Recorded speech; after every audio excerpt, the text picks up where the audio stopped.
Welcome back, everybody, to another episode of This Is My Bourbon Podcast. I am your host, Perry, and with me is my co-host, Eric Smith. You can stand under my umbrella, Ella, under my umbrella, Ella.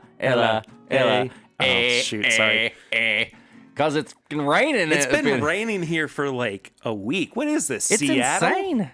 What are we? What are we in the Pacific Northwest? I thought the people that built that Ark exhibit were just crazy. Now I'm like, damn. Oh, it was actually a plan all along. Now yeah. I see where this is going.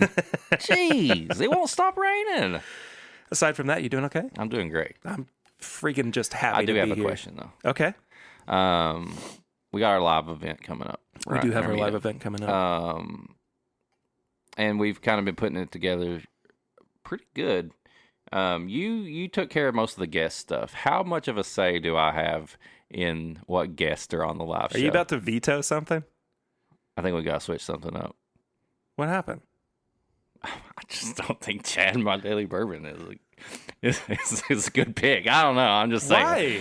Why? I mean, let's see. What did he do? I'm just saying. I mean, I was thinking about. I was gonna fly like Whiskey Morgue down or something. Like, I think I could figure something out. Dude, this is like... He said it, not me. He said he didn't really want to be on it. When did he say that? I mean, he put it in like a story or like on Instagram or something, probably. Can you show it to me? Did you screenshot it? No, I don't screenshot stuff and put it in my story. I don't mean like that. Did you screenshot his story?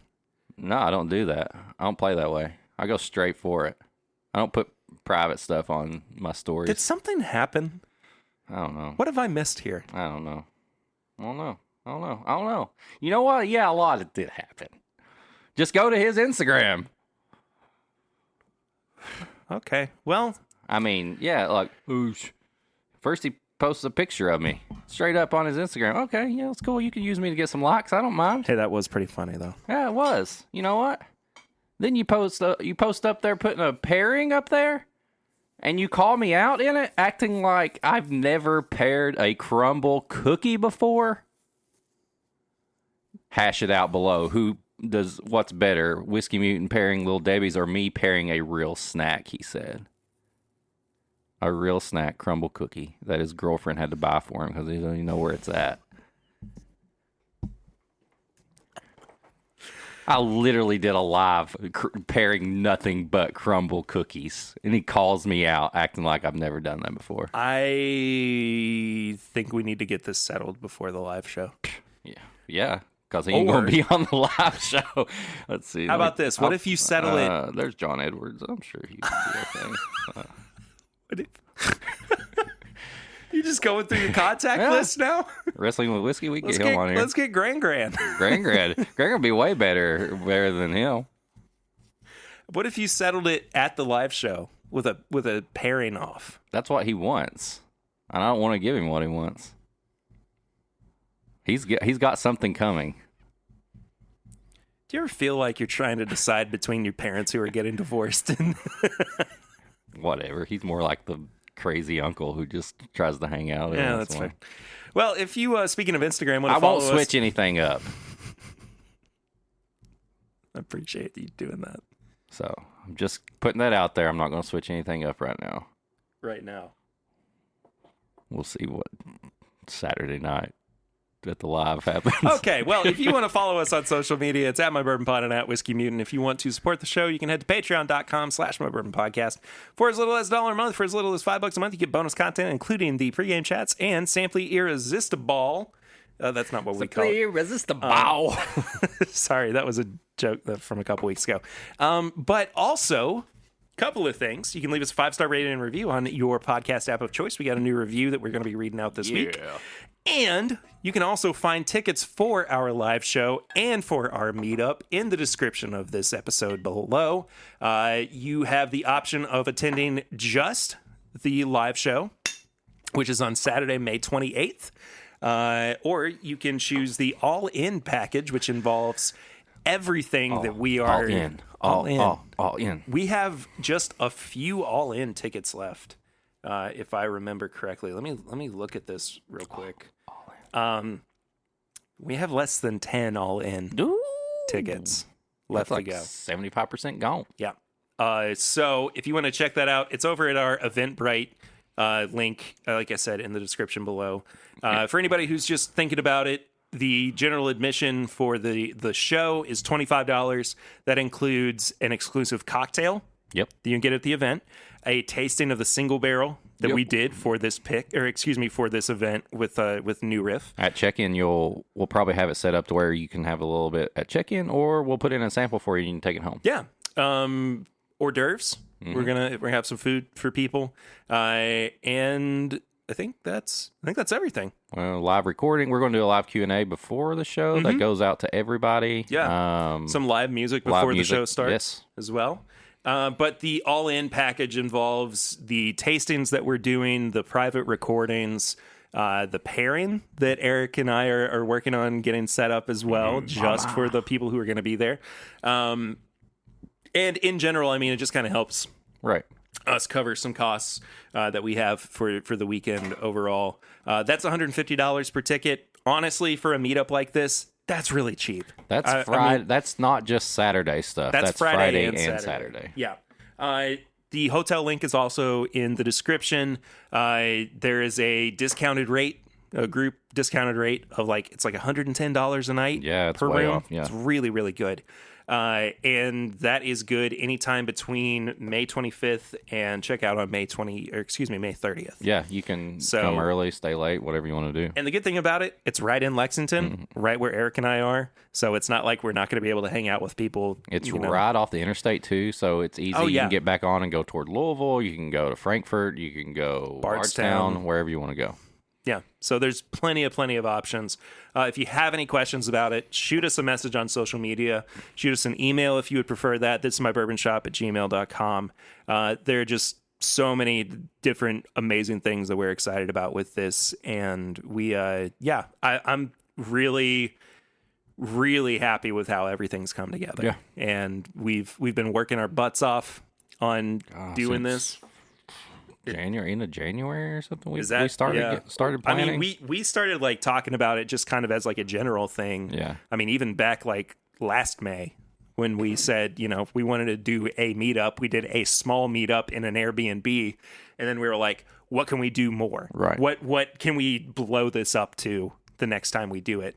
And sure enough, I mean, we took that concept that we did initially and just tripled or quadrupled it. It's going to be fun. It's going to be really, really cool. So, and there's surprises as well. Surprise! Oh, sorry. You scared me. I was just preparing you for the surprises. Oh, well, I know the surprises. I want to re-surprise you with more surprises. That's totally fair. Well, you are surprising me this week for Flying Blind, which is a segment that we do either this or the other thing, Sips and Snacks. Sips and Snacks. That one we pair something. This one, either I blind Eric with something or Eric blinds something for me. Blinds me with something. Sand! Oh, no! You said you would do this again. Now drink your bourbon. I can't Double see blind. Once you remove one sense, all the other senses become heightened. I can't smell that well either. What's happening? It's in my nose. Is this cat litter? Yes. Ah, dang it. Not again.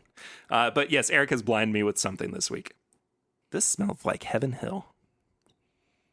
It's very bakery-like. Yeah. That's I think why I'm leaning towards Heaven Hill. It's a little different, right? Some Red Hots a little bit. Yeah. A lot of cinnamon. I was going to say it's a cinnamon bomb for sure. Yeah. Oh, I swallowed some of it the wrong way. It's really good. It's just incredibly different. Especially if this is an Elijah Craig barrel proof pick.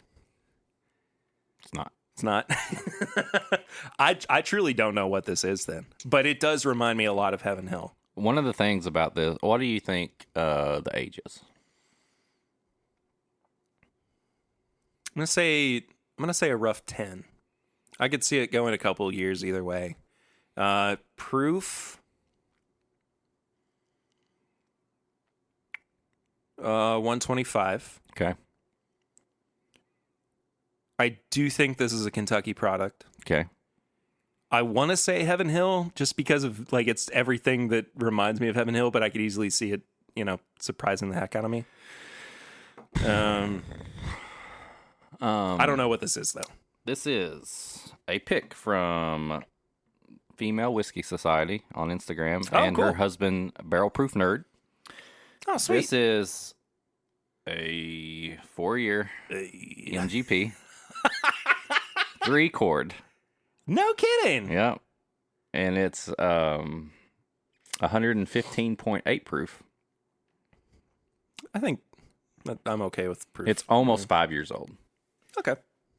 It's got the mash bill and stuff on there too. It drinks a lot older than it that's is. that's why I was wanting you to get the age, because I told Ian after I'd got this, I was like, man, this is not tasting like around a 5-year-old bourbon. Nice high rye too. And this pick was the proceeds went to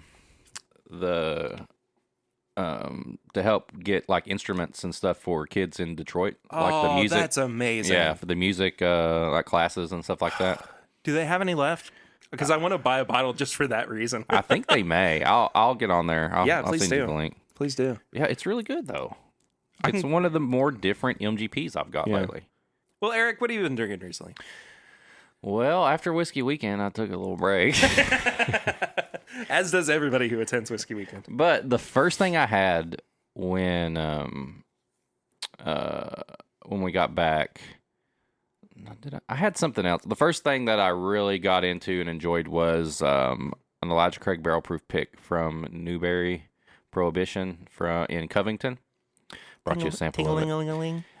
It doesn't ring, so I had to make the ting-a-ling noise. What is it, 9-year? I put it on there. 9-year, 128.3 proof. Man, having like hardly anything barrel proof for like days and days.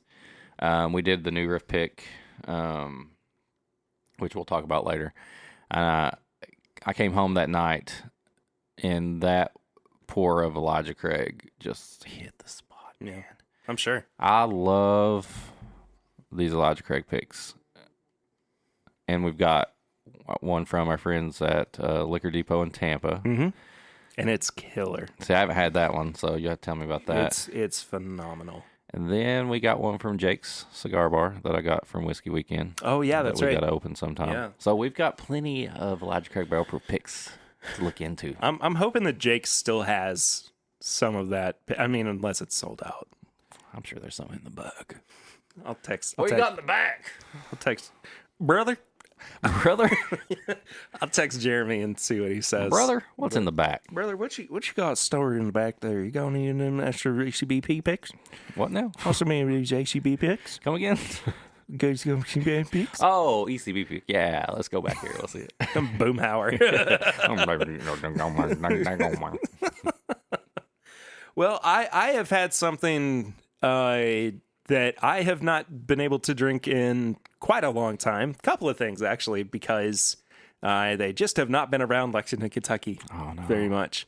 One of them has been Rare Breed. I was going to say, you've finally got some Rare Breed. And it was sent to us by David Levine.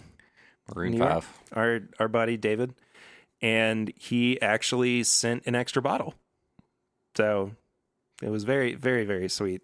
I cannot believe we have to have Rare Breed sent to us. I know. You know what else is stupid? The friggin' Wild Turkey Visitor Center is closed right now for renovations. It was already nice. I know. I was just there a couple months ago. I know. Oh, they're renovating it again. It's so dumb. Putting a racetrack for Jimmy to put his drive a scooter around. A guided racetrack, so he doesn't fall off. Sorry, I shouldn't laugh at that, but that just tickled me. Hey, when he comes down that ramp on a scooter, I was a little nervous when I saw him last. Yeah. The other thing's been Jack Daniel's Barrel Proof, which, again, haven't been able to find in Lexington. You got one at Party Source. Yeah, I did, and I just got the pint size of it. Pint. Little baby. But I've been nursing on that for a little while. But then I also got to do a pick, and as of recording, it was yesterday because we are recording this literally the day before this episode comes out. or, That's how we roll sometimes. 12 hours before this episode comes out. That's how we roll, baby. I got to do a pick with our buddy Tarek or Tarek, excuse me. I was going to say, what is it for sure? Because sometimes I hear some people say one and some people say the other. I believe that it is technically pronounced Tarek. I just want to meet him and hang out and make him and go eat pizza because I drink so much. You want to get Tarek? Yeah, I want to get Tarek. But from Elixir Spirits down in Tennessee, and we did a bullet pick, and it was great. Has he made a sticker that was a spoof Yes. of the dinosaur? Turok? Yeah. Okay, I'm making sure because I was like, that has to be. No, that was like 2018, 2019 kind of thing. Okay, making sure. Just making sure. It's definitely occurred in the past. So we last week for our new riff pick recorded a little bit of audio in the car on the way up to Newport. So we're gonna play that for you guys here in just a little bit. We did have some news that we needed to get to, especially since it has been a minute since we've done any news. But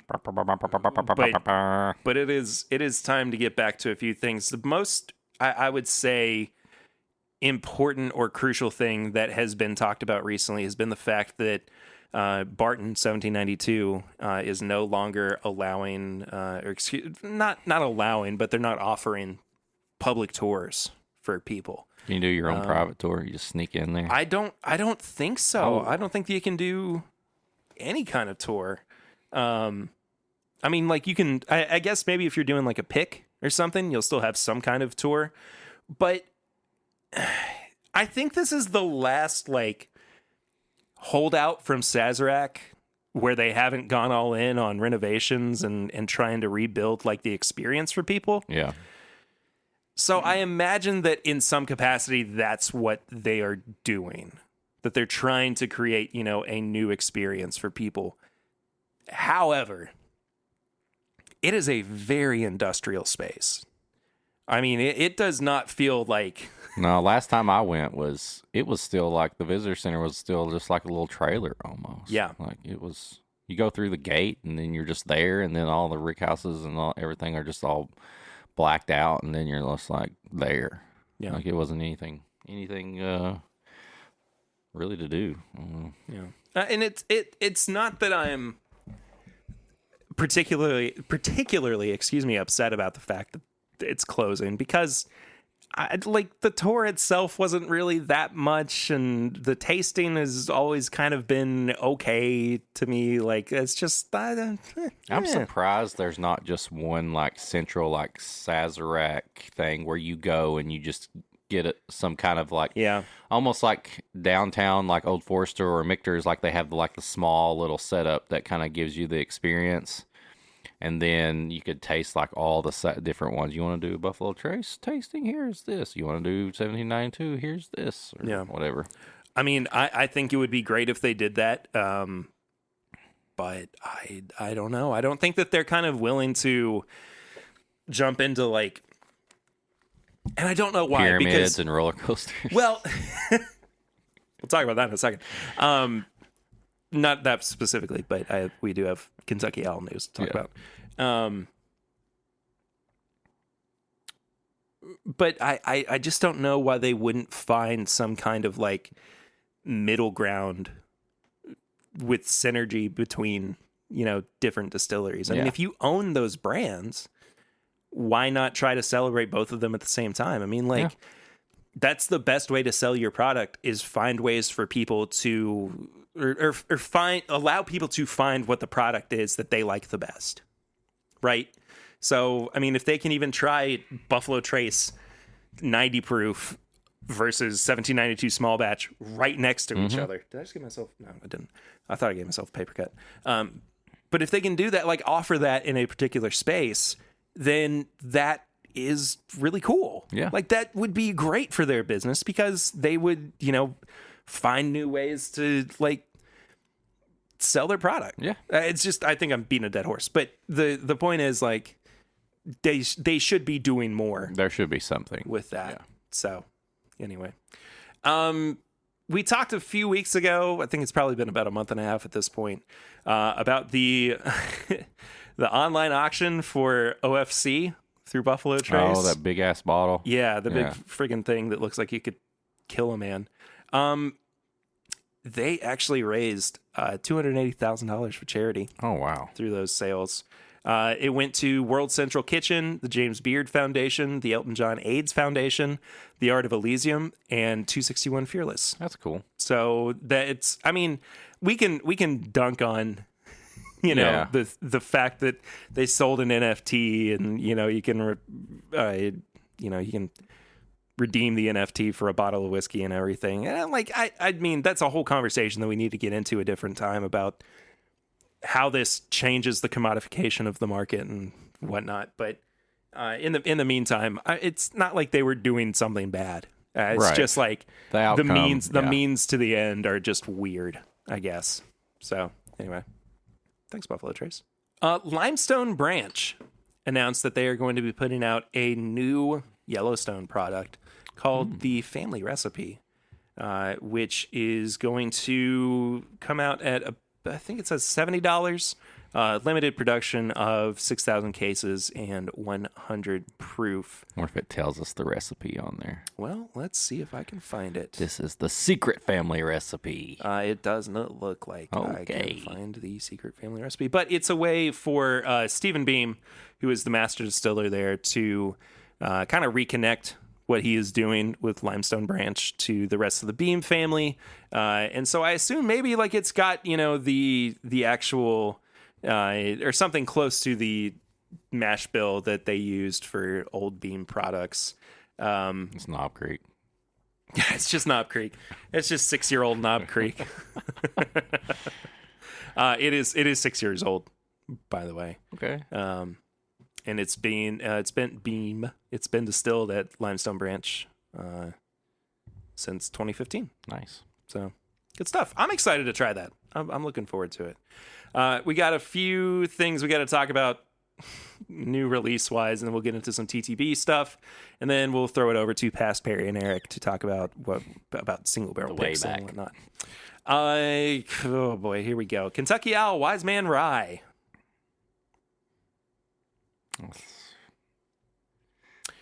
I mean, the silence is deafening. 100.8 proof, $60 a bottle. Non-age stated, straight rye whiskey, 95% rye. no, 95.5. From Kentucky. Okay.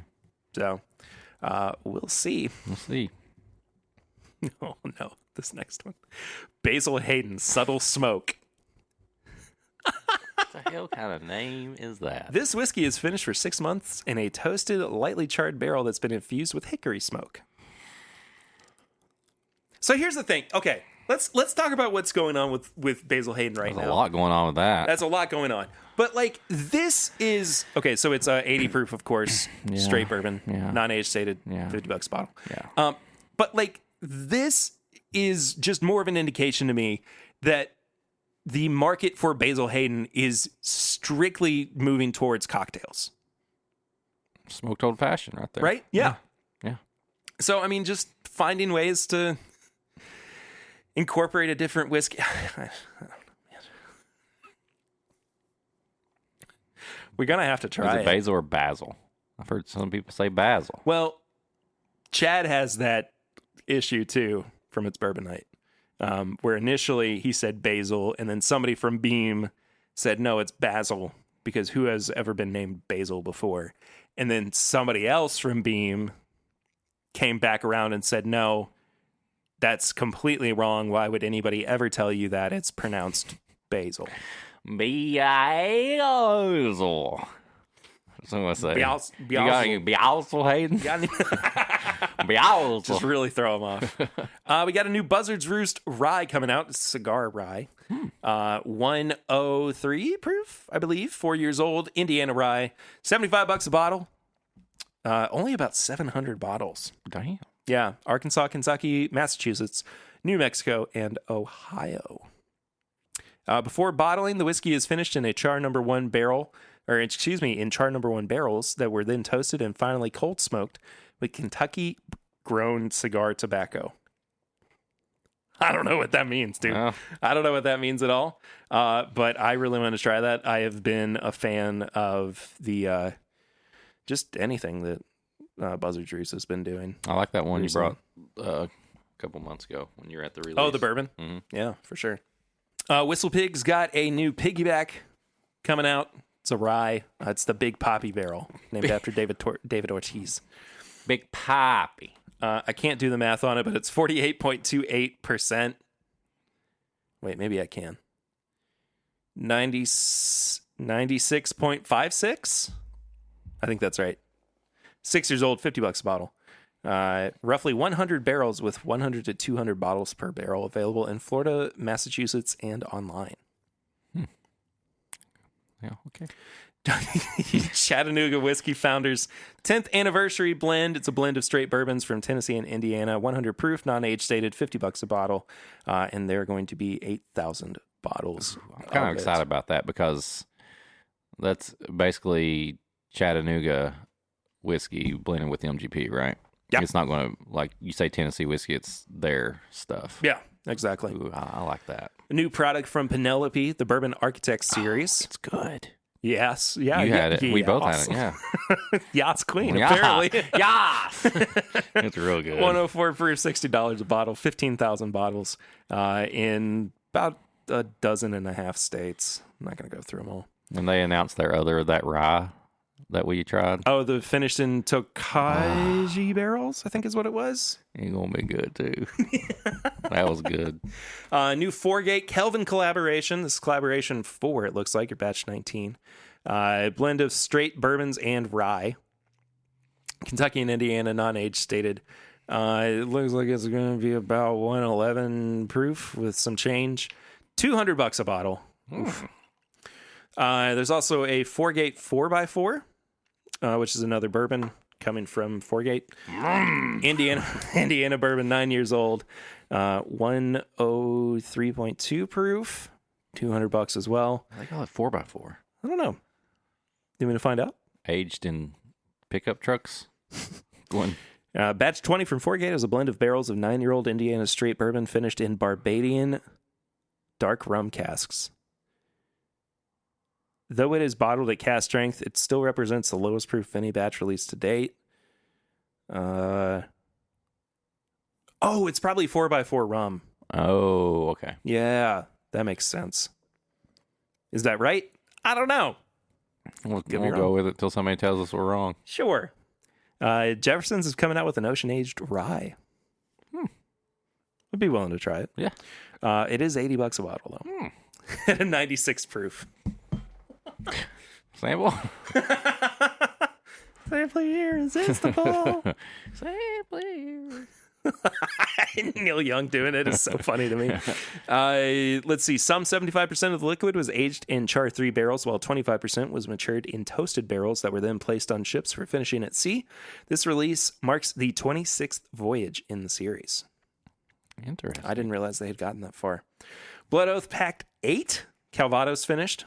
It's a bourbon, finished bourbon, from Kentucky. 98.6 proof. I'm doing a lot of math this episode. $120 a bottle. 49,600 bottles. My goodness. With 1,400 bottles, reserved for a future trilogy pack release. The trilogy. It's trilogy time. It's trilogy time, bitches. We got a new Sweetens Cove coming out as well. It's called Tennessee. What? Tennessee. It's a finished bourbon from Kentucky and Tennessee. 110.7 proof. $59 a bottle. Which actually, that's down from what it was before, right? 59. Yeah. It's usually like 200. Yeah, that's what it says. It says 59. Did they really put Tennessee on? Tennessee, yeah. I can't. I'll try it, though. Not only is the...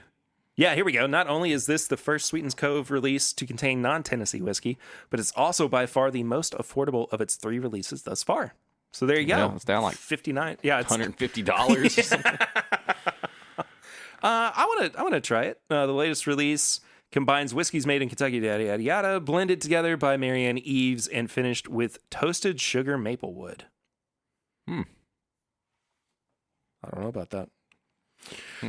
Couple of Old Elk products. One is a blend series 4-grain, non-age stated from Indiana, $100 a bottle. The other one is a double wheat from Indiana, also $100 a bottle. The proofs are the same. No, they're very close, but I can't do the math right now because Math is hard. math is hard and my brain hurts. And I think that's it for releases. So let's jump over to a few TTB labels. Then we're going to throw it over to The time machine. the time machine. That's me going back in time. I thought that was the real time machine. Oh, Good. wow. I should go on tour with it. Do it. I You can will. go way back in time on tour with it. My name's E.H. Taylor. And we're here with E.H. Taylor. What is this confounded Talking machine? to this thing, okay? Oh, ooh. Nulu has a toasted bourbon that is finished in maple barrels. The Toasted bourbon, as opposed to the regular bourbon that we had finished in the maple barrels, okay? God, that'll be a sweet, sweet, sweet thing. Yeah. I guarantee it. They've also got a toasted bourbon that's going to be finished in honey barrels. Oh, I heard about that. Yeah. There's a new brand coming out, Eric. New brand. From Buffalo Distilling Company. It's a blend of straight bourbon whiskeys. It's a small batch. 93 proof. And I think it's got the best name of any brand ever. And it's from Buffalo. Buffalo Distilling Company. Buffalo Space. 1 foot cock.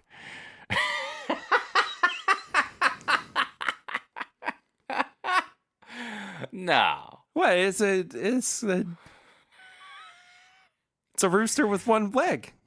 What? Does anybody think like they just put anything on labels? Tennessee? 1 foot cock? Our special blended series contains straight bourbon whiskeys distilled in Buffalo, New York, and Lawrenceburg, Indiana, coalesced for a custom whiskey experience.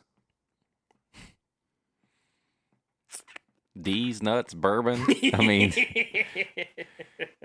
a blend of Kentucky and Indiana bourbon finished in nut barrels. Oh, no. 1 foot cock. Okay. Yeah. Here's something that we haven't been able to talk about yet because we've been all over the place. There's going to be a new special Russell's release as well. Oh, I think I remember seeing something. Single Rick House, non-chill filtered and barrel proof from Camp Nelson C. Interesting. I'm really, really excited for this one. 112.4 proof is what we're looking at. I get excited anytime there's Russells involved. Yeah. I know that people have had a couple of issues with some Wild Turkey products that have been announced recently. Oh, the Master's Keep. Yeah. What? Do you want to go ahead and talk about that one? Sure. All right. I don't feel as strongly. It's not a great name, but it's still kind of, it's a little weird. So the next Master's Keep is going to be called Unforgotten. It's a blend of Kentucky straight bourbon and rye whiskeys finished in rye casks. I don't know, dude. I don't know. We already made this. Yeah, we did. Me and you did. It's Perry Russell. Yeah. It's called Forgotten. We literally did, though. Yeah, we did. 105 proof. So it's Wild Turkey bourbon, Wild Turkey rye, and dumped in the rye barrels. Yeah, blended and then finished in rye barrels. Okay. So, I don't know. Something about this, despite the fact that, I'm excited about it and I really do want to try it, it feels like grasping at straws. Like they were just kind of trying to put something this together. random thing. It Yeah. just feels random. It does feel random. Yeah. What if they just fucked up and they were just like, all right, we got to go with it. Isn't that what they did on that one? That's what they did Forgiven? with... Yeah. They messed up and they So just do you think this has any connection to Forgiven? Like the person who worked there, I feel like if it doesn't, they're just kind of like you said, they're figuring out ideas. They're trying to get something like, oh, let's just do something similar to Forgiven. Like that's been a while. Let's bring something out that's kind of close to that. Yeah. Or they really did just fuck something up. Perry Russell really is involved in this. We manifested this. What if and there's no way that this happened. But what if they literally got the idea from Perry Russell? They could.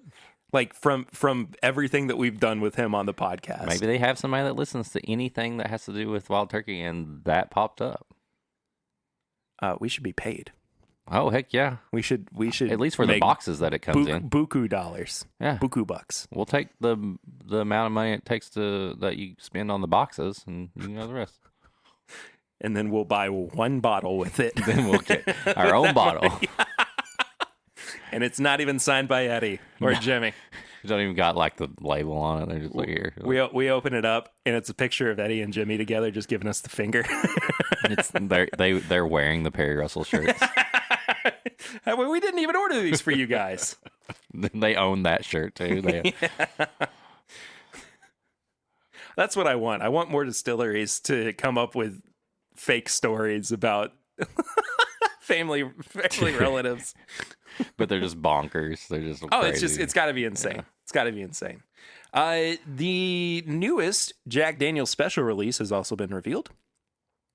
Twice barreled American single malt. How do you feel about this? Fuck, Perry, I don't even... single malts, that's like foreign language to me, okay? Like... And Jack Daniels, give me some barrel proof. But that's what I'm asking is like, would you just rather have seen like a barrel proof whiskey from them in some kind of Give me a 10-year. There's no need to swear at me. But, no, I'm not swearing at you. But give me a 10-year barrel proof Jack Daniels, heck baby. Yeah. Heck yes. This is going to be 108 proof. It's 100% malted barley, twice barreled for a complex taste, and bottled straight from the finest Oloroso sherry casks. So it's basically going to be like their version of like a scotch. Not peated, but like a single malt. Maybe that's what it's going to take for me to enjoy a version of it. I'm excited for it. I mean, I'll try. I like single malts. I think they're really good. But I agree with you. I would rather have seen like, another rye. Big age-stated barrel proof. Exactly. Speaking of peat, though. Speaking of Pete. Buffalo Trace. Hey, Pete. What's up, guys? Hey, everybody, it's Pete. Hey, when you say my name, I come around. Well, see you later. Pete, come back. Wait, Pete. It's Pete Samuels from the Baker's Mark Distillery. When you say my name, I come around. He's like a leprechaun. He's the Maker's Mark. That's our next person. We just figured it out. We had one we were gonna do with Beam, but I like Pete Samuels way better. Are you looking for some wax? I got some red. He's 2 feet tall. Yeah. But he's shaped like Pete Samuels. They keep me in the Maker's 46 cave. Every night they wax my feet down here so I can't get out. I have to just stand by the sunlight and it melts so I come out once an hour for the day. All right, I gotta go. It's time for my waxing. Oh, Pete Samuels is so funny to me. He's not. So the funny thing about him is that he's not been shunned from the family. He's just like gone on and done his own thing. Yeah. Like they wanted him to be a part of the distillery, but he's like, I don't think so. I'll do my own thing. He's a little poltergeist. Yeah.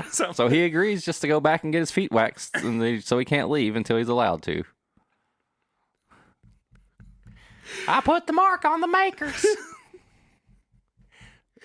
There's a new experimental collection that'll come in from Buffalo Trace. We're not even talking about Makers. Oh, damn it. It was distilled in 2012. It's a rye bourbon with a peated malt. Sweet mash. I don't want no peat.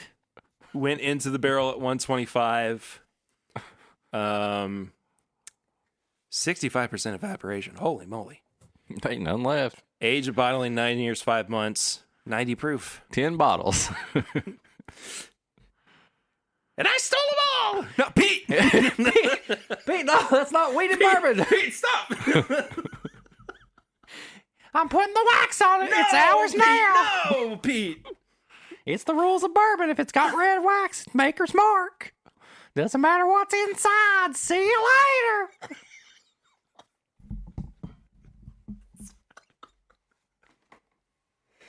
I'll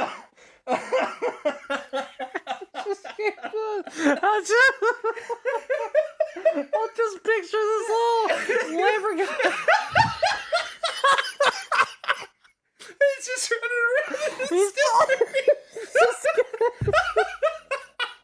He's just messing everything up, and they're just so bad at him. He's getting wax everywhere. He's stealing stuff from other distilleries, but they don't like get rid of him. They're just like, freaking Pete. They can't get rid of him because he's family. And he's just bouncing around, and he's just. We've not even really drank anything this recording. It's just the stupidest thing we were talking But I can about. picture him in my head. Okay. You guys want to see Pete? Oh, okay. Well, I think we've done enough TTV labels and news. We're going to toss it over to our past selves. They don't know anything about Pete. So I don't know how we introduce this. I'm curious to see how this winds up. I am too, but we are on the way. This is a moving car podcast now. We are on the way to our single barrel pick for the meetup on Memorial Day weekend. And I got to say, I just got about the sexiest man in the world sitting next to me. Oh Lord. I feel it right now. He looks like he'll kiss your mom And then coach your son's T-ball team. And then drive away in a car he just built. With the biggest can of Skull you've ever seen in his back pocket. Never miss a beat. Never. He's always got a comeback for something. I honestly feel naked. I believe it. I'm sure you feel marginally more cold, too. Yes. So just imagine me, if you've seen me, without much facial hair, and that's what we're talking about. Yeah, Eric's got a goatee right now because work. You got to do mask fitting and stuff once a year, and so I had to trim everything down, and here we are. I'm gonna live it up, baby. Son of a bitch. Just you got to kind of steer into the skid. I feel like. Yeah. You know. I've had 3 different characters already since Perry's been in the car. It just depends on how I wear my hat and if I wear sunglasses or what the subject is we're talking about. And Eric got to my house before I did because I had to drop Eden off at daycare, and I pulled up, and the look on your face. Was just like it was almost like, please be gentle. I know what's happening here, and I couldn't help but just laugh a lot, and I'm really sorry for it, but I'm also kind of not. It's just not me. It's not at all. I think I'm gonna trim while it's growing back. I'm gonna trim the goatee off and leave like the little patch and like the long mustache or something, and I'm going to see what other character I can bring to life. See how much you can scare, because we haven't even, you have to go to volleyball tomorrow for your daughter. My kids haven't even seen this because I had to shave this morning. They were already gone to school. I don't even know. If you weren't the spooky dad before, you're definitely the spooky dad now. Yeah, I guess so. Or I'm the coach dad, and maybe they'll take me more serious now. Oh, that guy knows what he's talking about. I'll start wearing the polo with with her volleyball team's emblem on it, and amazing. I'll coach from the sidelines like I'm part of it. But you're clearly not. Yes, exactly. Jeez. So, podcasting in the car. Yes. Headed to New Riff. We have both done our fair share of barrel picks. We have. Before. What is it for you that makes barrel picks so special? Oh man. Well, I think just the fact that single barrels and barrel picks were kind of what put me on the track I'm on now as far as getting really nerdy about bourbon and everything and really passionate about it. To finally get to do one was one of the coolest things. And just knowing that your decision is what's going in that bottle. Yeah. It's like, you know, you just see all these bourbons on the shelves, and you know other people have had a part of that, or a distiller, a master taster, or whatever. But this, you have your little touch on this particular bottle. It's like the closest that I think a lot of people will get to ever actually, you know, having their own product, their own brand in a store. And go ahead. You go ahead. You go ahead. No, oh my gosh. You go. All right. I don't even remember what I was going to say at this point. Like having your own brand. Oh yeah. And nope. It didn't bring it back. Okay. All right. You know what I'm excited about? What are you excited about? Because on our pick today, we have two people that have never been on a pick. Oh my gosh, yeah. And I just remember how fun it was my first time going on a pick, and I hope that they enjoy it just as much as I did. Well, as soon as we knew that we were going to be doing a new riff pick, we both kind of were like, well, we have to bring Ian along. Yes. I'm sure everybody's heard us talk about Ian, the new riff super fan. Yeah. And I mean, it's just, you know, we had this space for it, and we were like, there's no reason not to bring somebody along who loves this brand so much and also has just never been on a pick before. It's crazy that he hasn't, because he visits New Riff and he's there all the time. Like, he knows the people there. He's just never had the opportunity to actually, like, go pick a barrel. I'm just surprised that they haven't made him, like, an official ambassador. I'm surprised you don't walk into the gift shop and there's like, here's Ian's single barrel of the month or something. It's got a standee of him, like a cardboard cutout, and he's like holding out the bottle for you. And he's telling you all the history of Cincinnati and Covington. You press like a button, and he starts talking to you. Right. That'd be amazing. That'd be so good. I hope that happens. We'll see what we can do. I'm sure we can lobby for something to happen. But, like, I am... Oh, this is what I was actually going to say. I'm really excited about the fact that for them, for Ian and John from the Embellish podcast, which if you haven't listened to the episode I did with him, go check it out. It's 3 hours long, and it's, like, the deepest I think I've ever gotten on a podcast. So... It's a great listen. It was a lot of fun to record, too.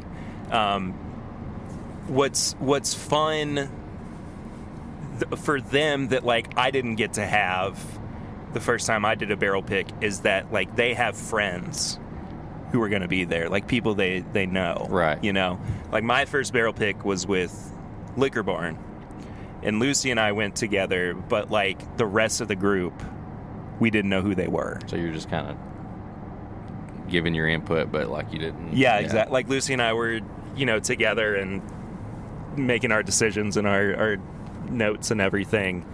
But was that the one where you did like all those different picks, like so many of them? No. Okay. No, that one was with Chad. Okay. Yeah, this was the Knob Creek pick. Gotcha. We got that one barrel that was 121 proof. Oh yeah. Like pretty much nothing needed to be added to it to get it to that 120. Yeah. You okay there, buddy? I'm just dying over here, man. Let me tell you something. Right now. Well, shit. Ever since she put me on that gluten-free diet, and I also can't have salts, and I also can't. I'm genuinely. I can't. Cutting back the cigs a little bit. Bro, let me tell you. Bro. That's the other thing I said is that Eric looks like his favorite word, unironically, is bro. Yeah, bro and some bitch. So good. Oh. So good. But Yeah, they only had to add like a gallon of water to it. That's crazy. To proof it down, and it was amazing. And I wish that at the time I had the money and the wherewithal to purchase like 2 cases of it. I always try to get at least 2 bottles. One Yeah. to open immediately, have, and one I want to keep like 1 bottle of every pick that I've done. Yeah. I just like the picks that I've been on, I've just liked so much that even if I go in with that mentality of like, You're like, I gotta have more. one to open, one to Yeah. keep, yeah. Like, I only have like half a bottle of Riff Mist left. Period. Oh wow. Yeah. It just, it gets to be Christmas time, and I'm like, well, haven't had this in a year. I've got a quarter left in the open bottle, and I got 1 bottle sealed of that. Nice. Lucy and I were talking about this the other day. The first time you and I met each other in person was when I was doing the pickup for the new Riff bottles, the Riff Mist bottles, in the that was the Starbucks parking lot. Right. Yeah, it did. Then I think the next time was I gave you some samples or something. And the rest is history. And here we are now, in the world's loudest studio. It's crazy. On the road. Like, every truck that goes by is just louder than hell. I don't know how either. I don't understand it. What are you hoping to get out of this pick today? Let's see. Today, I definitely want something unique. I think we've talked about this before. New Riff, I think, may be one of the hardest places to pick something unique because everything is so solid across the board. Mm-hmm. And you go in there and they already have the 5-6 samples picked out for you to choose from, and they're not going to put anything bad there, but you're just hoping that there's just one thing that just kind of sticks out, or maybe there's a short barrel or something like that to give it that edge, because New Riff is just so good across, like I said, all across the board. It's hard to get anything crazy. Yeah. But I would love to get something just totally different than what we're used to, obviously, and that's good for everybody. I know that this is kind of a grand expectation, but to be able to go in and pick a barrel that is at the proof that I consider to be the best 113 for New Riff, 113 and above, would be amazing, because there's so few of them on the market anymore. Most of them are all the low 100s now. Yeah, which is not bad. I mean, they've still been good products, and we've seen some of those higher proofs come back, but for the most part, it's those like 105, 106, 109s, so that's the only hope I guess I really have for this. But I'm just excited, man. The fact too that like this is the first pick that we get to do just for the podcast. Yeah. Like, we don't have to share it with anybody. we call it our own. Yeah. And the fact too, like, this is something that I said when we were recording with the Lexington Business Show yesterday. One of the biggest compliments you can get is people choosing to spend their money on the single barrel that you picked. Right. Like, that's really, really cool. And the fact that people even signed up for it before the barrel was chosen. That's probably a bigger compliment than anything. Yeah. I mean, the pre-order and not waiting to see what we say about it or anything, just having the confidence that, like, hey, I'm pretty sure they're going to pick something good that I'm going to enjoy. And this is now our 3rd podcast pick. So, I mean, like, hopefully by this point they trust us, and the show's been around for long enough too that if people don't like what we have to say about a particular bourbon or whatever, they then they don't agree with it, then they've made that decision for themselves. Exactly. But thankfully this truck is really close to us. I know, I saw that, and the one behind me was getting a little close too. I had a guy yesterday on my way to the studio to record with Brandon.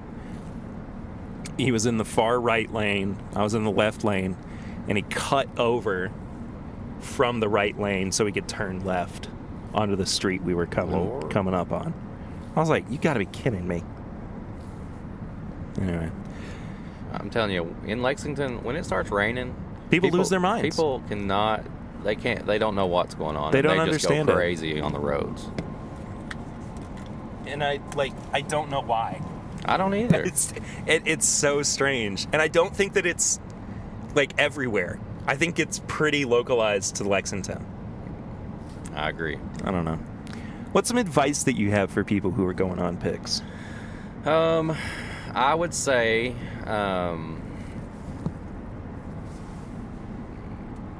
before you get there, get a little bite to eat. Oh yes. And take your time. Like, and don't be afraid to share your thoughts with the people, especially if you know them. Yeah. Like, and just have a good time. Like, it's one of the funnest things you could do, or the most fun. Oh yeah. Yeah, I think get your palate ready. Just have a light lunch or something beforehand. No onions. No onions. No onions. Nothing that's going to spice you up a little bit. Like, just something, get a little bit in your belly, and go in there, have fun, and don't be afraid to share what you think your notes are. Like, whether you're going there for the first time or whatever, and you think, or there's somebody there that you feel like is got the best palate or best nose or whatever, let everybody know what you're tasting, what you're smelling, because it's a group thing. Like, I never want to go on a pick and just one person's like, well, it's my decision. So, because then what's the point of going on a pick?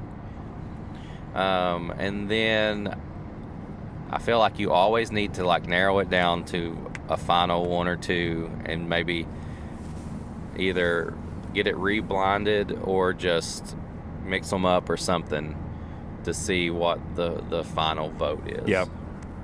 I think that this goes for any kind of bourbon tasting. Don't brush your teeth right before. No.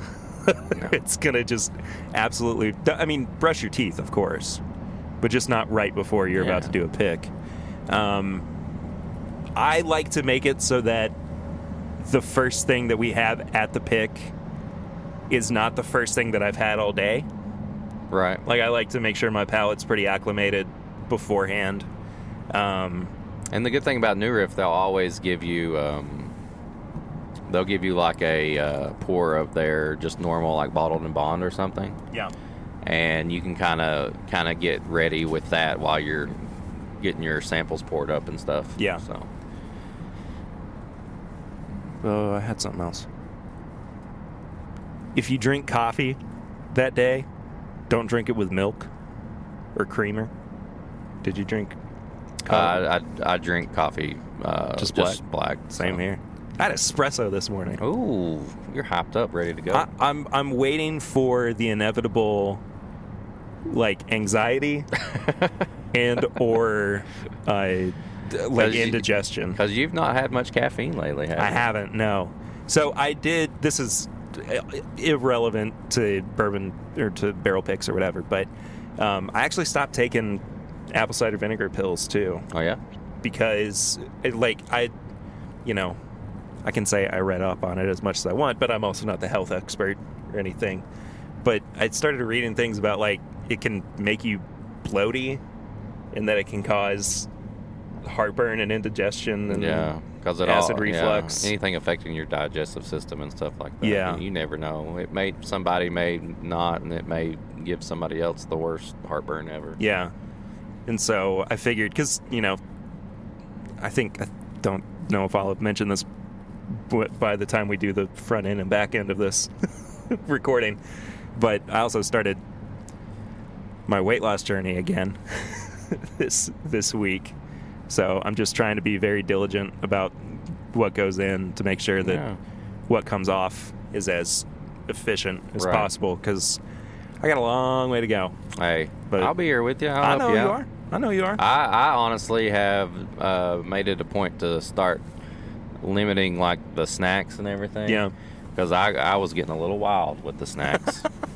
So I was like, I may need to cut back, maybe do 1 or 2 pairings and not worry about posting a snack like every other day. Yeah. So we'll see. We'll see how it does. Yeah. And I mean, like, for me, the main thing is just making sure that I'm drinking less.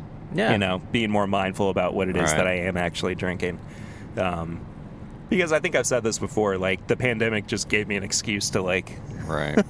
be a little more careless. I think we all were like that. Like, Oh, yeah, for sure. I'm all the time being like, yeah, probably good for the night, or probably, 1 or 2 ounces is here and there is what I need to stick to. Exactly. But if you pick a really good single barrel, it's hard not to pour more. Oh, look, today's like my cheat day with bourbon, because I know that we're going to find one and we're going to love it. I'm going to be like, can I have a little more before we wrap up here? Pour me one more. One more for the not for the road. No. That's the other thing too. We forgot to specify we are absolutely not drinking. No, we 'Cause we're literally on- just have the mic set here and we're just talking and recording as we drive. I've got a water. I've got my trusty. I had an trusty energy water drink. bottle. Is it helping yet? We'll see. We'll see. Are you more defeated by the fact that you had to work last night, or that you had to shave this morning? Oh, the shaving has killed me. Like, it's like I feel naked, my face is itchy, and it's just weird because it's like I don't know. It's like when you get a bad haircut and you just feel like, even if somebody You're very aware of it all the time. Even if it's like somebody you're just in a store and you don't even know who they are, and you know that they could care less, you're like, oh, they're looking at me right now. Uh-huh. They're looking at me. You are the least important thing on their radar. Right. I just want to be like, I had to do this for work, okay? Stop. Just wear like a sign hanging around your neck. I promise it grows back fast. Give me a couple of weeks, okay? I'm not a pedophile. I promise. And they're like, dude, like, what are you talking about? Like, I mean, you just run out of the store. Can we talk too about how on the sheet of approved facial hair that they gave you, they had one called the toothbrush, which was literally just the Hitler stash. They just named it the toothbrush. I don't understand. Like, I can understand that maybe they were like, oh, we have to let people know that if they want to have facial hair, this particular look is okay. It doesn't interfere with the mask. But the thing is, who are you telling that it's okay for you to wear the Hitler stash? Like, why couldn't they have just said any type of mustache above your lip is perfectly fine because it does not interfere with the seal of the mask? Like, they did not have to do this whole, like, it almost looked like an Adult Swim, like, parody, like, post or something. Totally you know what did. I mean? It's ridiculous. Totally It's did. ridiculous. Oh, well, maybe we can shoot for a handlebar or something. We'll see. Eventually. Hey, I'll be back to me before too long. Well, anything else you want to? I'm sure we've mentioned this somewhere else before, but the tickets are on sale for the live show. Yes. Yeah, I think this will probably be like the third or fourth time that we'll have mentioned this. But, But yeah, if you signed up and you said that you're going to be there just for the whole weekend, those VIP tickets, the all-in package, those tickets are on sale. The tickets just for the live show, are also on sale. And yeah, the all-in package is $150. $150. And the live show tickets are $25. Yep. So, I mean, there's options. There's options. There's still plenty of room, too, at the hotel. We can always add rooms if we need to. If you want to stay and hang out and be safe. Yep. That's totally viable. And we're ready for it, man. Oh, man, I can't wait. I'm so pumped. It's like 75% of me is like so excited just to do everything, and the other 25% is wants that relief of like it's just like once we're there. We're there. Yeah. And everything's good to go. Yeah. And I think, too, that I mean, we're in a really good spot right now as far as like making sure everything's good to go. We've got pretty much everything ready. Yeah, I mean, like this is kind of the last thing. Oh, we've got to start figuring out our tasting. Oh yeah, we do. Oh, I've got some ideas. We haven't told the main, and I think we're going to keep that just for the Patreon or for anybody who knows what's up, what our tasting's going to be. Mm-hmm. But we've got something really cool. It's going to be cool. So excited for it. And yeah, Jason's got a tasting too. Yep. Jason from the Mash and Drum. I think he's going to kill it. Of course he will. Of course he will. I hope he brings a drum set in and he plays while they taste.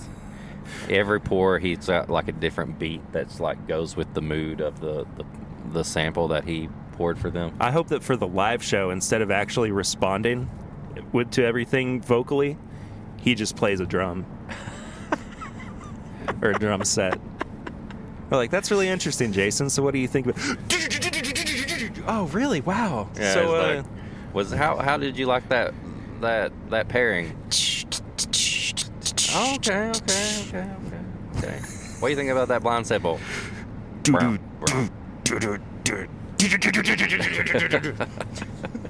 ridiculous. He really hates something. He just knocks his whole drum set over. He does the little comedy thing. What is it? Get it? Yeah. The rim shot. Yeah. All right. Well, I'm sure we'll see you back in the studio here soon, barring that everything goes well. Well, yeah, I hope so, Barry. I hope we're back. Okay, we're going to go pick a single barrel. All right. See you guys on the other end. See ya. Well, we're back from the car ride, which we weren't drinking on. Nope.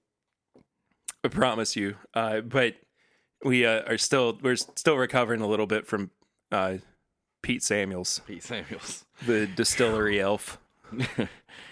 Oh, Pete is Pete. So we didn't realize that Pete is Pete. We didn't realize that we were going to be creating a new character when we set out to do this review. But we are doing Maker's Mark 90 proof. Yeah. I'm happy to do some stuff that's just... Yeah, because we have done, ever since you've been on the show, we've done a lot of like limited stuff. Yeah. And it's not because like, that's where we skew in terms of what we can afford. It's just, that's just what we've gotten in the mail or, had stuff shared with us.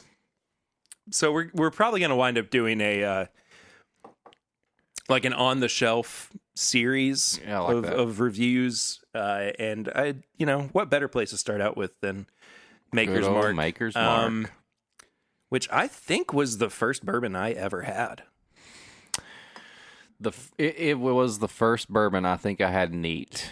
I know, like, so I would say the first bourbon was Jim Beam Black, and I had it one hand. I've said this before. It was my party thing. It was like Jim Beam Black, chase it with some Coke. Yeah. Then once I kind of started like keeping a bottle at home, like I feel like Maker's Mark was my thing. Like I would do a Maker's and Coke or whatever, and that's what I started like eventually like Maker's and Ice, and like I got to where I think Maker's Mark was kind of one of the bottles that I transitioned to just drinking neat. Well, my dad, Papa Ritter, of course, Big Papa. His go-to drink for, I mean, basically any day when I was growing up was Maker's on the Rocks with a splash of water. So the first time, I think, not the first time that I tried Maker's, but the first time I like went to their house and was like, oh, I drink bourbon now. I tried Maker's on the Rocks with a splash of water. Could not drink it.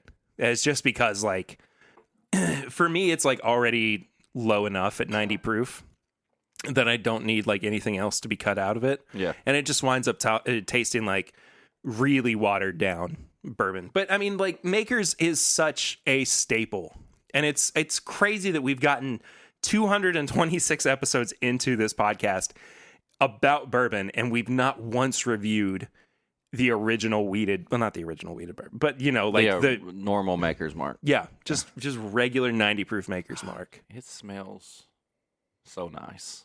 It really does. It's so gentle and sweet.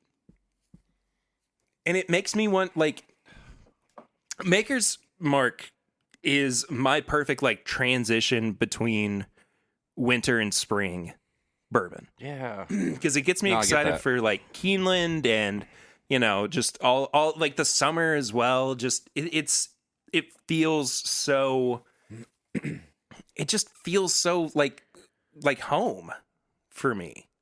It smells like honeycomb cereal and like Fresh cut grass. there is this like grassy note, but it's not bad. Like it's very like it reminds you, like you said, of like the spring. And yeah, it's like honeycombs and like berries and stuff. It's I love this nose. and the palate, it's 90 proof. But like it's just nice. It's just nice. It's just a nice bourbon. There's nothing bad I can say about that. No, I don't have anything like overly negative about it. It's just like, do I prefer this at a higher proof? Yeah, absolutely. I think Maker's Cast Strength is infinitely a superior product, excuse me, to the 90 proof. But I don't think that takes away from the fact that this is just a solid bourbon. Mm-hmm. Like, coming at it objectively, I mean, there are much worse wheated bourbons that are on the market right now. And truth be told, I have come back around to this in terms of what would I rather pay for Maker's Mark or Larceny. I think I would prefer Maker's Mark this point. And then don't even chase Weller. Larceny. No. What's the green one? Special Reserve or whatever. Is that what it's called? Pete's messed with our heads too No, much. I can't even think right now. I know. I'm struggling as well. Green Label Weller. Special Reserve. Special Reserve. Gosh, I don't even know what I was talking about. Like I would there's no point. Like yeah, like you start stepping into the higher proof, we can talk about other bottles, but 90 proof wheated bourbon, it's Maker's Mark all day. It's even got a decent little finish to be 90 proof. Mm-hmm. You know what I mean? It's just right there. It's good. It's a little sweet, citrusy. It's a little baking good. I was going to say there's a little orange. There's a little sweet orange on the end. And I think that what has always been fascinating to me about the entry level of Makers is that it does hold up really well in cocktails. Mm-hmm. Despite the fact that it's a wheated bourbon, despite the fact that it's, it doesn't have the larger, bolder flavor profile to it. But I do still think that it is distinct enough that when you put it in an old fashioned or a Keeneland Breeze or, whatever, that you are still aware that you are drinking bourbon. I prefer a Maker's and Diet over a Jack and Diet or a Beam and Diet or just a Well. Yeah. I would rather have a Maker's and Diet all day if I'm doing that drink. I mean, I don't really like the, 80 proof Jack anyway. But yeah, but when you're like at a bar or something, give me a Maker's before the other stuff. Yeah. So. I go Tokyo 101, but whatever. Well, yeah, it's enough. What if they don't have it? Well, if you're at one of those random places that just have like 3 bottles. And this is one of them? Yeah. What are the other 2? Jack Daniels. Okay. Jim Beam. Okay. Then Maker's Mark. Basil Hayden. I mean, I would probably switch back and forth between Beam White Label and this. Because I really do like Beam White Label. I mean, it's not a bad product. I'm it's just pounding like diets and bourbon together. I mean, you could do doubles of the Barracuda. Double Makers and Diet. That's like my concert drink right there. Yeah. Heck yeah. When we were in New Orleans the second time, actually, we were there for a graphic design conference because we're cool kids. We went into a bar. Cool. We went into a bar on Bourbon Street, and I looked at the bartender and I said, I'd like a Makers and Coke, but in that size cup.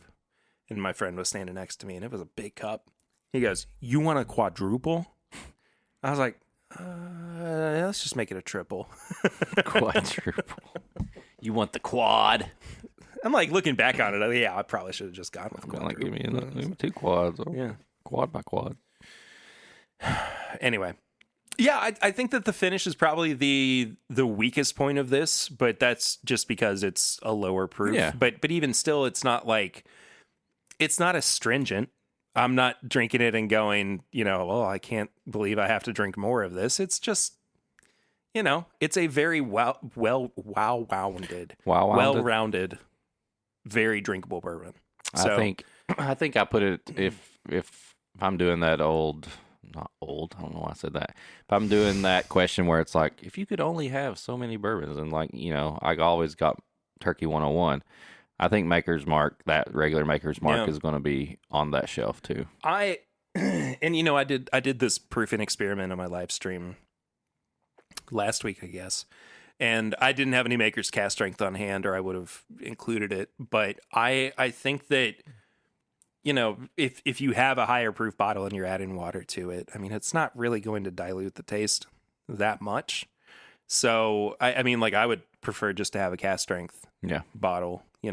Because I can do infinitely more with it if I have, some water to go along with it. But, and I mean, like $35 a bottle for a fifth. It's not bad. I mean, there are some other products you can get higher proof, lower price, higher age, more money as well. But I just think that overall, it's such a solid middle of the road bourbon. Yeah. The only thing I can think of in this price bracket that I would maybe prefer over it is Elijah Craig small batch, just because it is so classic. I mean, like you take the two of those, and it's like you basically know what bourbon is going to be like, on either end of the spectrum, because you have your wheated and you have your rye bourbon, right? But regardless, nose, palate, finish, and price. Our review system. Each category is out of 5. Final score is out of 20. And then we let you know whether or not you should get this. And I haven't said that in a long time, and I stopped saying it because it's a dumb statement. What are you giving the nose on here? 3.5. I think it's one of the best parts of it. Yeah, I was actually leaning towards like a 3. And the reason is just because, I do prefer like something a little bit bolder, but I do think that this is also a really just well-constructed product. And it's, as far as like modern bourbon goes, it's pretty timeless. Mm-hmm. I mean, just about anybody knows what Maker's Mark is, even if you're not a bourbon drinker. Palate, I'm gonna give it a 3.5 on that. I think it's one of the most delicate but enjoyable palates, especially in this proof point. I really, really enjoy this bourbon. And the more I come back to it, the more I'm like, I need to have this on hand all the time. Yeah. Like all the time. This has got to be on my bar cart. What are you thinking for palate? Same, 3.5. I'll almost lean towards a 4, just based on like the category it's in. But I think it's an above average. Yeah, absolutely. Palate, and I think it's a perfect like entry point and a perfect like, you know what? I just want something just nice to pour. I'm not going to dive into any single barrels. I'm not going to get into all these other bottles. Just let me have a good solid bourbon. Yeah. Finish.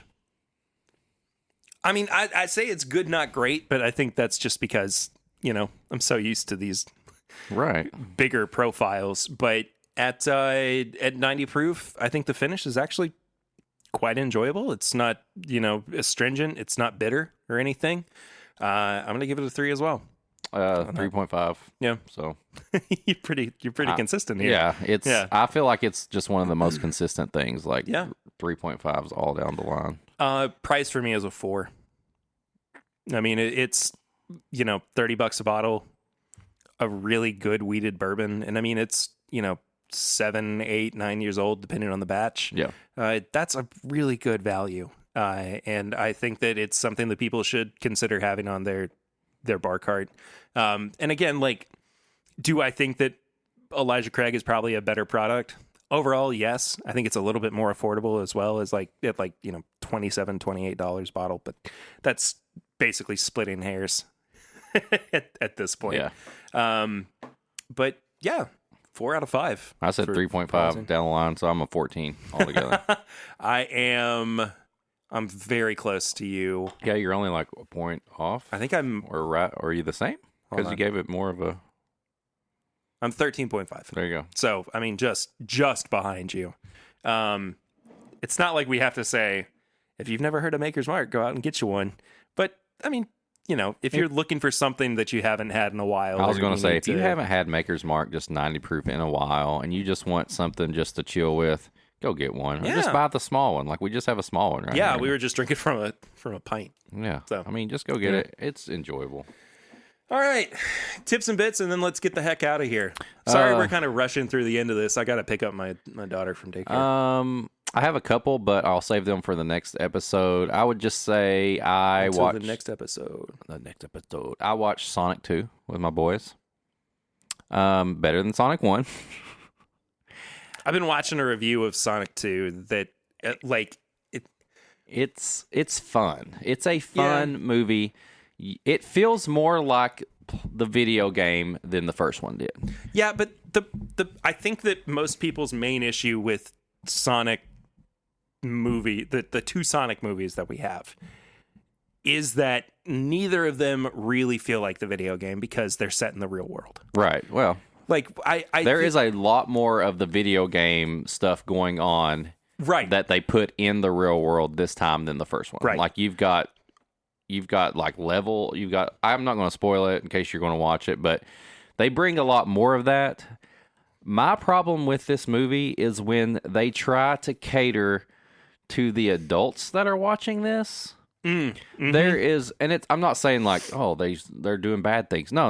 Like they'll do some corny jokes here and there, but there's like this whole like little side story set around this wedding that is completely, it's just dumb, and it doesn't have anything to do with Sonic, and it's basically just being like, oh, we got parents in the audience, we better give them a little bit of adult humor, and I hated it. It took away from the movie, so just don't try to cater towards adults. Just it's a kids movie based on a video game, and that's just what it is. Yeah, like absolutely. it or not, that's what it is, and if you go watch it, that's what you're going to get. So yeah, I'm going to recommend two things because they're kind of like in the same camp, but also on opposite ends of the spectrum. They're both comedy specials. One is Nate Bargatze, whom I just love. I think he's hysterical. He's very deadpan with his delivery. Pretty clean too, so you can watch it with, you know, your family for the most part.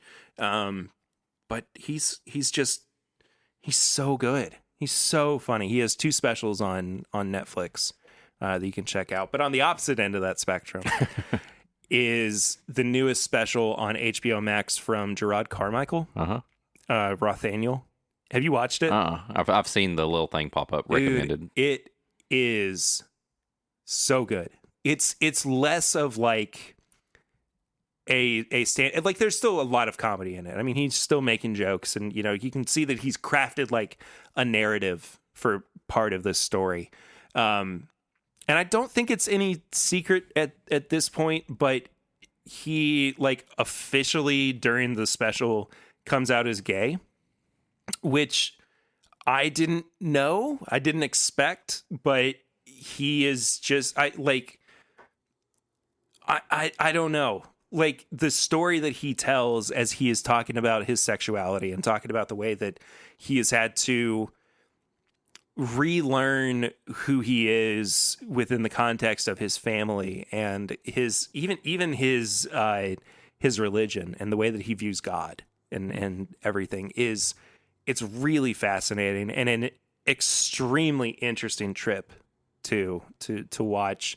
It's the most positive interaction, that I've seen in like a quote unquote comedy special as far as like the performer and the audience goes, because he is very responsive to questions or comments that they make, but in the most positive way, because he takes it's like everybody who responds to him is asking very thoughtful questions, and the answers that he gives are also very thoughtful. And Gotcha. it's about an hour long. I don't know if I would go back and rewatch it again, maybe like, in a couple of years or something. But it's clearly like a new cultural touchstone for the queer community and for people who are, just trying to figure out what they do and how they function within the world. But it's on HBO Max. Okay. It's really, really good.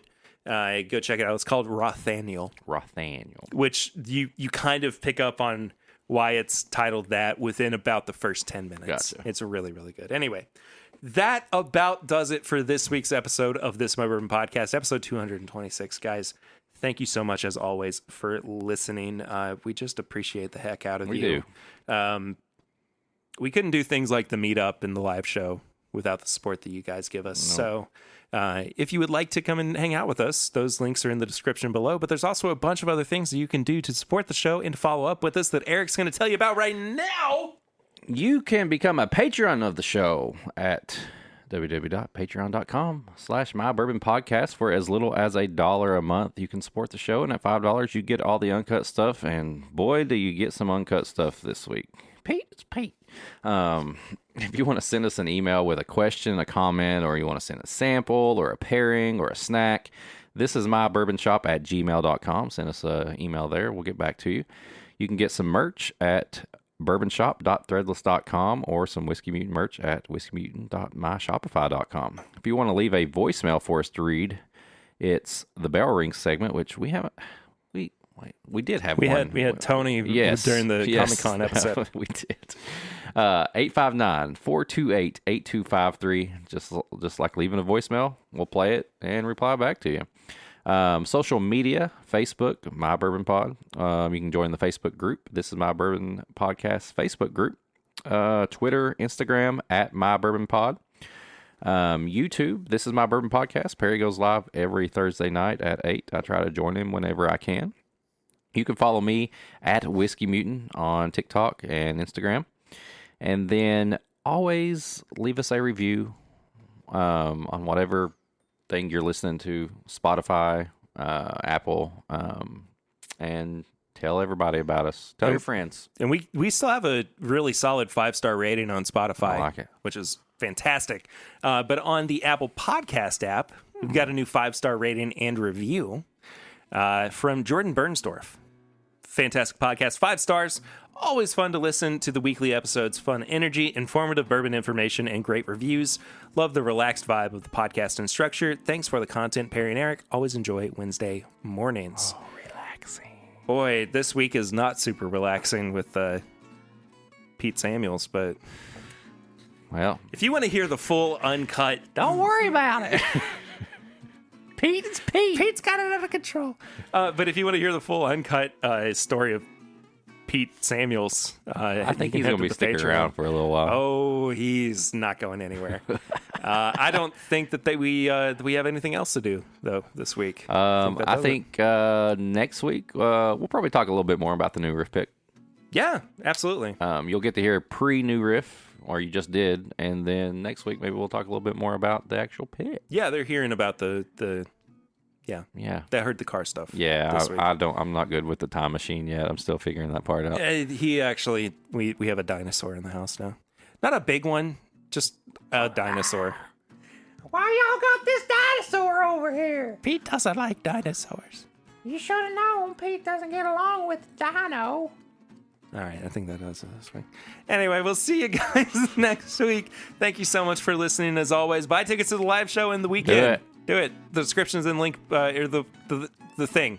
It's all over the place. It's over there. Anyway, we'll see you guys next week. Until then, I'm Perry. I'm Eric. And this is My Bourbon Podcast. Pete is Pete. It's Pete.